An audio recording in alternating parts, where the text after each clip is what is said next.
Hello, and welcome to American Heron Wargaming. This is a battle report for Fallout Wasteland Warfare. Since the Fallout show was announced, I had been wondering if we'd ever get models from it for Wasteland Warfare. Imagine my surprise when they came out shortly after the show was released. That was really well set up by the folks at Modifius. It took me a while to get the whole set painted, and then even longer to get the scenario set up, because I also acquired and painted one of the crashed Vertibird sets, as that seemed like the perfect centerpiece for the Hollywood Heroes debut. This scenario is called Burnout, and it's from the Caught in the Crossfire expansion. In it, the wreckage of a downed Vertibird contains clues about what brought it down, as well as items from the unfortunate occupants. Recovering a clue nets a team 2 points, and getting an item gives them 1. It's a race to see who can earn the most in 6 turns, but there are some complications as well. My force is all 4 Hollywood heroes: CX-404, Maximus, the Ghoul, and of course, Lucy. Since they've only been released for Wasteland Warfare with pre-built Vault-Tec approved profiles, I'm using those. Except for one exception. Lucy's tranquilizer weapon is really oddly set up and appears to be a misprint. It has a blue die, but none of the results do anything, and it appears to just give an action point when fired. I've been bothering the devs on the official Discord to find out what that's actually supposed to be, but didn't want to wait any longer. So I just swapped that weapon for a 10mm pistol with a hardened receiver. No spoilers, but she does end up with a 10mm at some point during the show, and her mini is actually carrying it, so that seemed like a pretty thematic switch.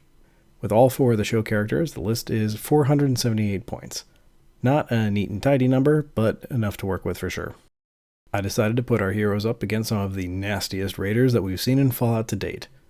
Sinjin leads the group wearing heavy raider armor and carrying a silenced bolt-action pipe pistol. Ack Ack has her minigun and combat armor.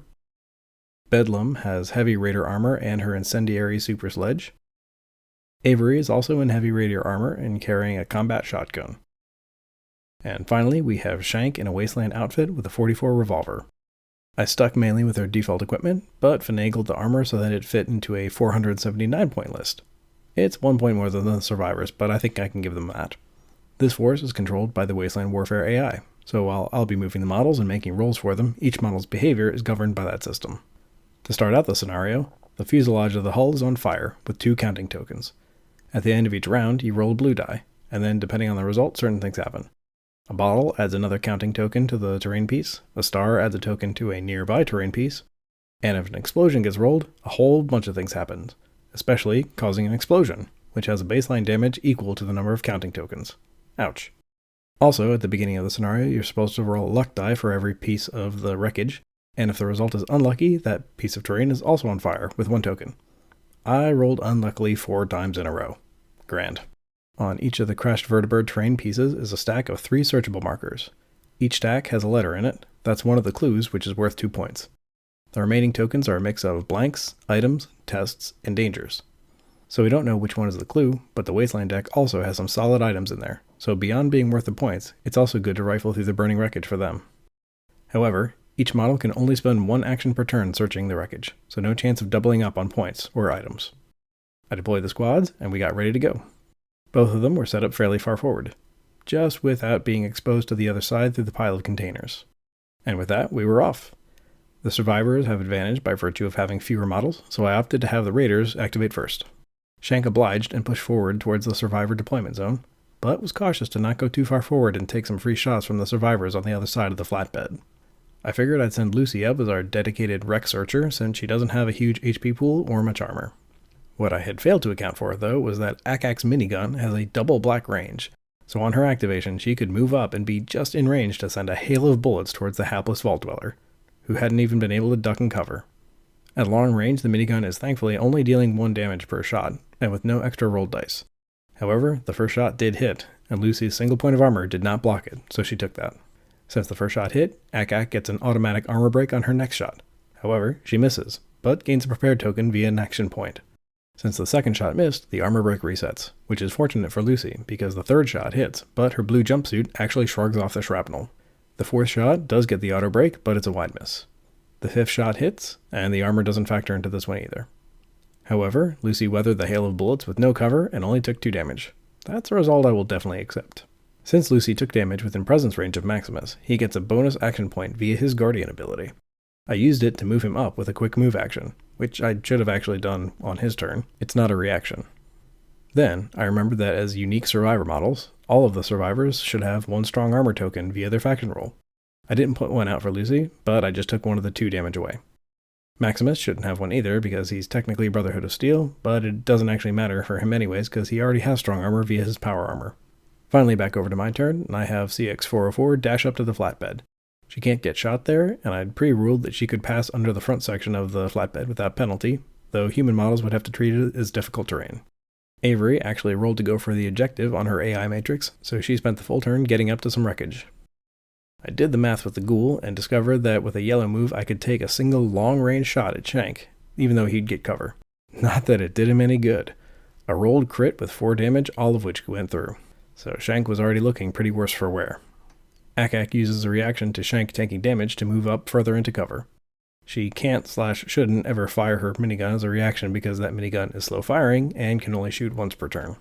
Sinjin's AI also decides to go for the objective, so he pushes up towards a different piece of wreckage. I decide to have Maximus push up as well. With his larger base, he can actually reach the wreckage in a single turn. Finally, Bedlam mirrors CX-404's maneuver, using her extra speed to get closer for a melee assault next turn. At the end of the turn, the fuselage wreckage gains another counting token, as does the tail section, and the engine, and the wing. However, the other wing engine part gracefully donates its counting token to the wing which Sinjin is heading for. How generous. And that's the end of round 1. Some injuries have been exchanged already, but things are really poised to kick off in round 2. The event for round 2 was Diamond City Radio. Kind of impressive that its signal can even reach this far. Retaining the advantage with a lower model count, I opt to activate the heroes first. That way I can move Lucy into cover so she doesn't get shot up anymore. She's also able to search the wreckage and finds a clue. So the survivors take a 2-point lead.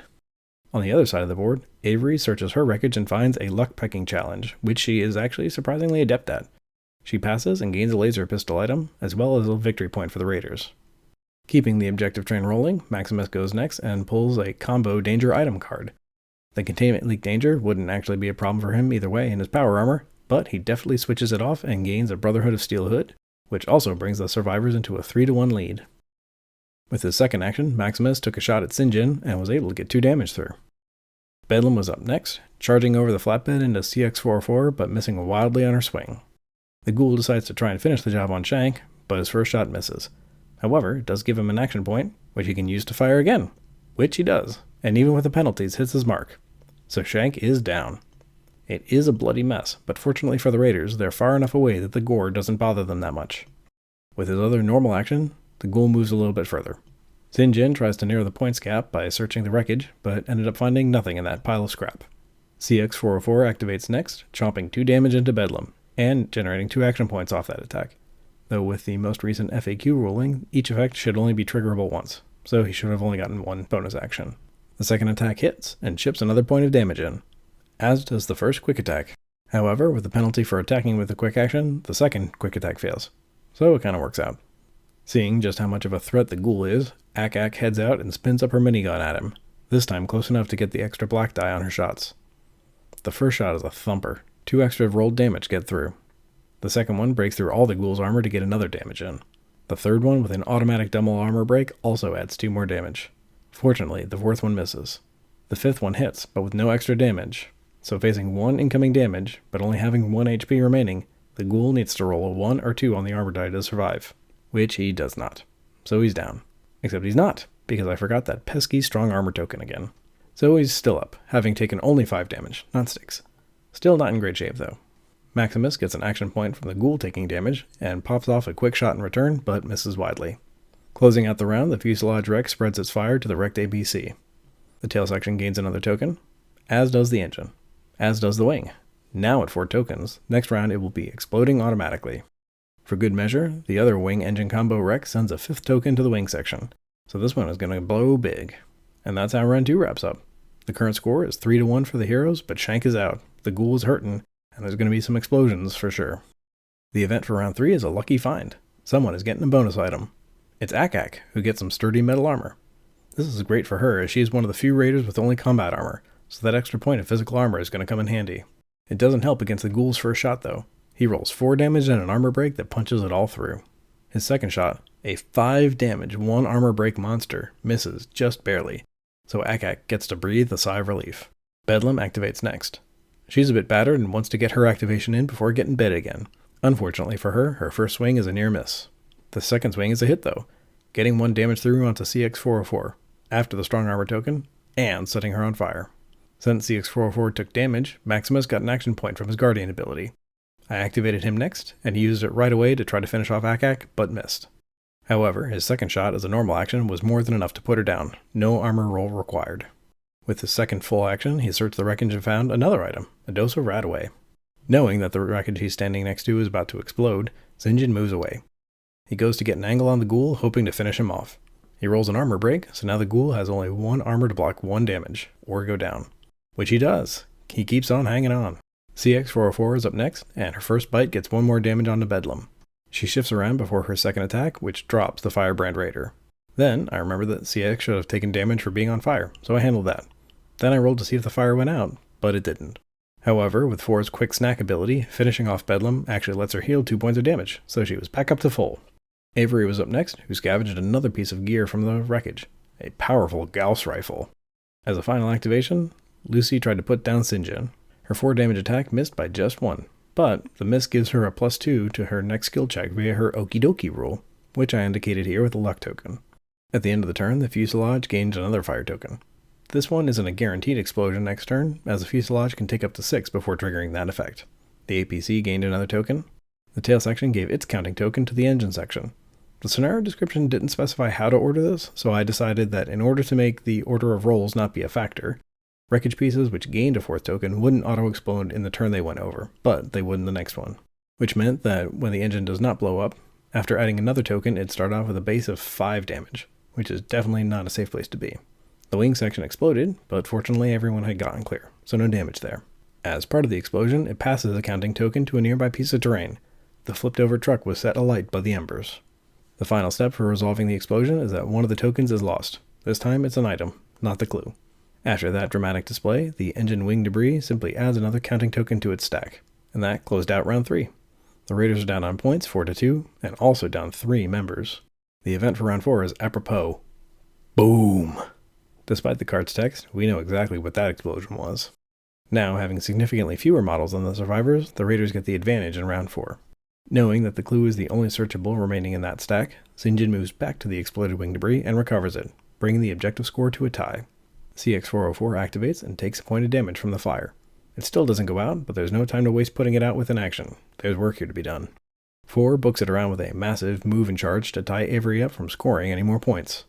However, she unloads her shotgun in melee anyways, and with a massive 5 damage, puts CX404 down. And then, in case she wasn't hated enough, she uncovers a clue from that wreckage as well, bringing the score to 6-4 for the Raiders. To make matters worse, CX was even too far away for that damage to even give Maximus his bonus action point. He kicks off his turn by revealing his own clue, which ties the score back again.